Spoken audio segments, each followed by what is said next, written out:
So I'm going to go through the basic harvest process for cannabis as we see that has occurred on the plants in this image right here. So first one, the general process, got 4 basic steps. Step 1 is to reduce or stop fertilizing 1 to 2 weeks before the anticipated harvest date. Now the length of time can depend on the growing media and the fertilizer regimen that the grower is choosing to use. Typically for soils, you're looking at the 1 to 2 week span of time. For cocoa coir, waiting about a 7-day or about that week or so time frame.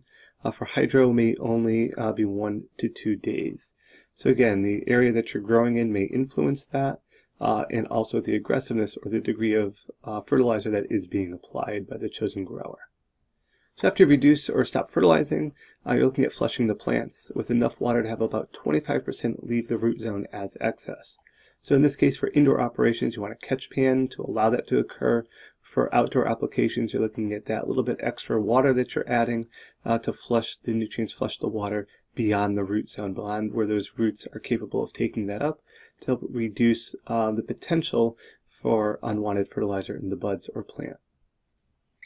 Next step is to remove the entire plant at the base. This is a downward image here. If we cut right at the base for an outdoor operation. With pruners, be careful not to disturb the buds, which could impact trichome structures and resins. Here we're seeing the basic plant structure left in place and pruned off here, starting at the outside, working its way to the core. You want to be careful not to lay the whole plant on the ground here, in particular problem with potential outdoor operations, because that may kind of mess up some of the structures and the resins here that the plant spent a lot of time creating. Lastly, I want to manicure the buds, taking care to remove small leaves with sharp scissors here, and you can see you have an area to store them. You can dry them, but this is where a little bit of that manual labor does come in. This can be kind of a time-consuming process here. There are automated options for larger operations. Now, this is kind of the general kind of recommendation here, the summary. It is a little bit of a carefully planned kind of coordinated event here, like a chess match, because you're trying to, or ultimately, your goal is to maximize the production here that you have. Now, this bud trimming and manicuring that takes place with those small detailed scissors that is advised, that's grower preference there as far as what scissors you use. Now, when you are cutting the plants down on a larger scale, you want to make sure you are cutting them at the crown, or simply removing large branches is the most efficient. The main root ball can be left in the container as this does not contain any valuable cannabinoids. So cutting it right down here at soil line or just removing the buds here will ensure you're getting the maximum amount of cannabinoids. Post-harvest bud trimming, as I mentioned, should have the smaller leaves pruned to help speed the drying process out.